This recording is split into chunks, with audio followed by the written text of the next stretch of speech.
It's just a Verizon pole. Very important to note, because what are you doing on a Verizon pole, right? If it's only supposed to be Verizon. Then we put the X symbol inside of it, tells us that it's now a utility pole, because now it's what we call joint owned by the electric company and the telephone company. They actually joint own them, 50% ownership. We have to pay a fee to both companies.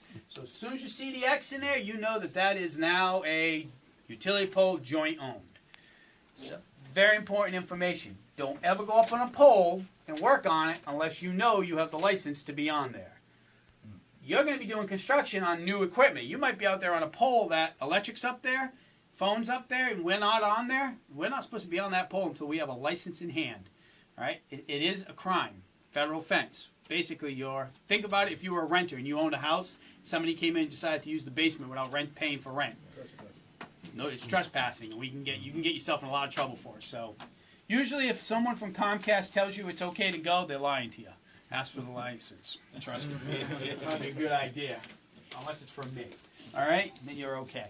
So you have that pole there, and you have the street. So next to that pole, as he's blowing these things up, you'll get an idea. That's the next. Continuing with the pole. So we're working on a utility pole. There's some more information that we can gather off these designs. The next thing you'll notice, in certain areas, there's a square around the pole. All right, so if you look at a couple of poles up from that location, the next one down has a square around it. All right, that's another symbology for something. So what does that mean? As soon as you put a square around a pole, that tells you that that is a utility pole that has high voltage or a transformer on it. So if you ever if you're driving down the street and you see a transformer up in a pole, correspondingly, this is what it would look like on a print. Got it? What does it say? Circle tells me it's a telephone pole. X tells me it's a utility pole. And now this utility pole has a transformer on it. So why do I care? What do I care if there's a transformer on a pole? Many deaths. A, voltage, and there's a lot up there, right? So you're going to be working within 15 to 20 inches from high voltage, right, in some cases. Our equipment is 40 inches below, but most of us work here. So if you look your body from here to the top of your hat, it's about 15 to 20 inches. So you already cut your 40-inch working space in half. So you're literally, your head is within 15 to 20 inches of high voltage on these poles right here. So there's your first thing. Secondly, every one of these has a vertical bond on them. Well, what's a vertical bond? Well, you got to bond our equipment. Just like the electric company has vertical grounds and stuff, we bond our equipment. So coming down this pole, on the side of this pole... And bond means grounding in a sense, without grounding? Means grounding. What's the difference? We are not electricians. We do not have the authority to make any grounds. We never ground. Don't ever say you ground, because you're not a licensed electrician. Only people that can put grounding in is licensed electrician. We are bonders. We bond to existing grounds. So, as long as the ground is there, we can bond to it, following the NEC code. All right? As long as you follow New England Electrical Code or National Electric Code, then you can bond to it, but you cannot ground. You can't drive a ground rod into the ground. You're not licensed to do that, but you can bond to one that already exists, as long as the electric company is there. They're the grounding. They do the grounding. We just bond to their stuff. We do not bond to telephone, because telephone is not an electric company. Understand the concept? So if you're out there and you're bonding to telephone, you're wrong. If you bond to electric, you're good. If you're grounding, you're definitely wrong. Simple as that, all right? Mm-hmm. So along the side of this pole is a ground. It's a copper, number 6 copper. Why is it important to know that that's there? Well, that is the actual release of any static electricity. If anyone here understands electricity, when you run electricity over wires, right, static electricity, you have that normal array. This kind of is how that electricity gets back to ground. So how dangerous do you think it is to touch it? Oh, it depends on what kind of day you're in.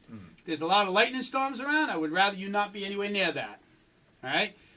Maybe you should test it to see if it's got any electricity on it. These are the things. So knowing that that pole, you see with a square there, tells me, yeah, I'm going to have to be a little bit more careful around this pole.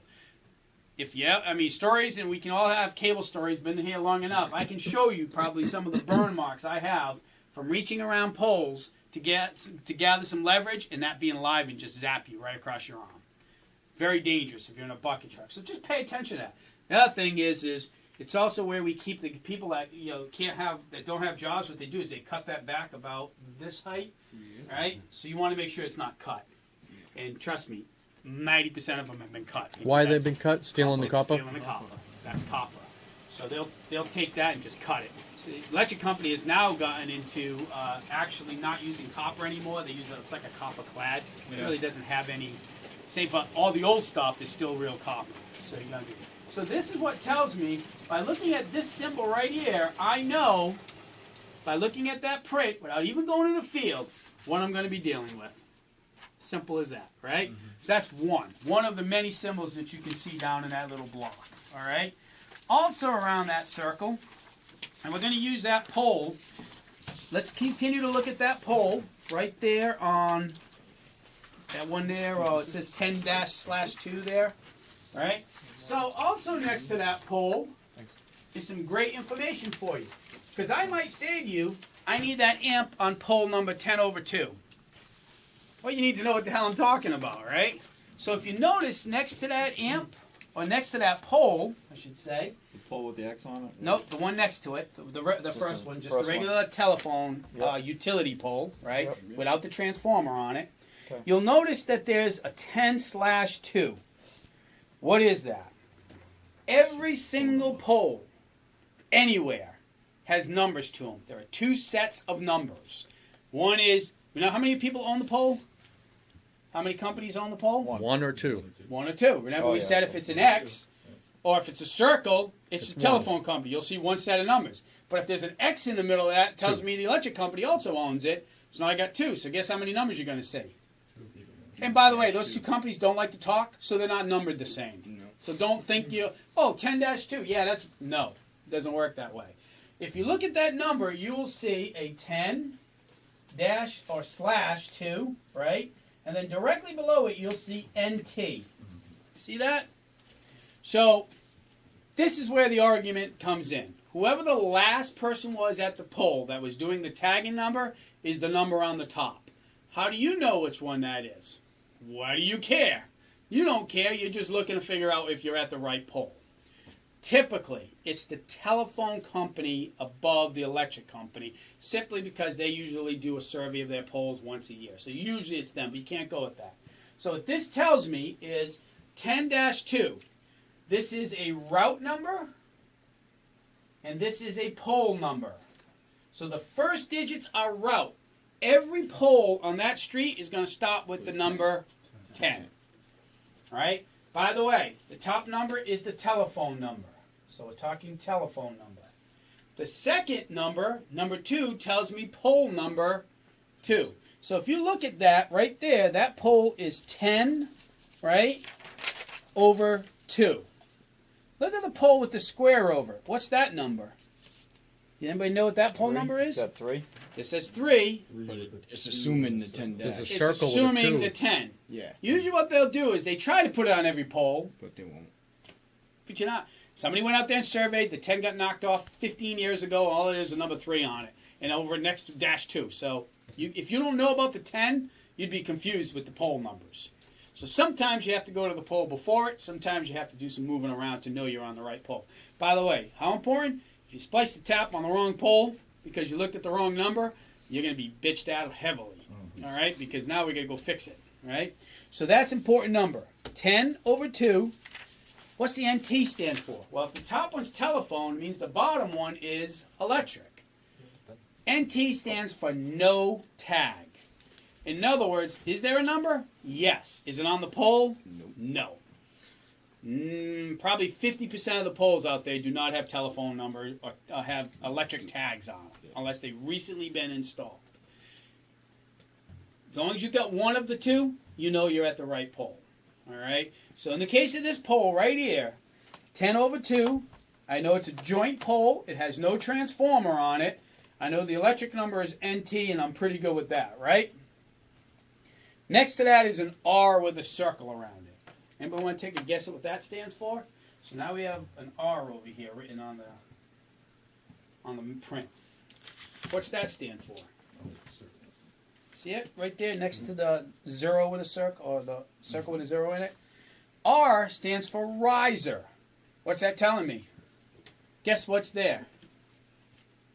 Underground. Yep. You got an underground riser. So if I'm trying to figure out how a building's being fed, and I know it's being fed underground, look for the R. It's got to be coming in that way. Matter of fact, if you look at that print, it's pretty straightforward. If you look at the pole, right, that you're looking at, in one direction, it's a straight line off the pole, right? In the other directions, it's in dashes. See it? And it actually ends up going to a square. Underground. That's underground. The line up top, solid line, is what we call strand. All right? The bottom dash means that it's a riser. So if I see an R over here, then I know I should be looking for a riser. So it's got down the pole, it's underground, Underground. to the vault. To a vault, yep. So I've got an aerial feed hitting a pole, coming down the pole, going to a riser, and feeding over to this vault sitting over here. See how that works? So I can gather all this information while I'm out there. Before I even go to a site, I know, and by the way, I know that 144 feet away from that pole, give or take a couple inches, I'm going to go start digging to find my vault. It's buried in the snow right about now. All right? So that's the next thing. So now we have a riser,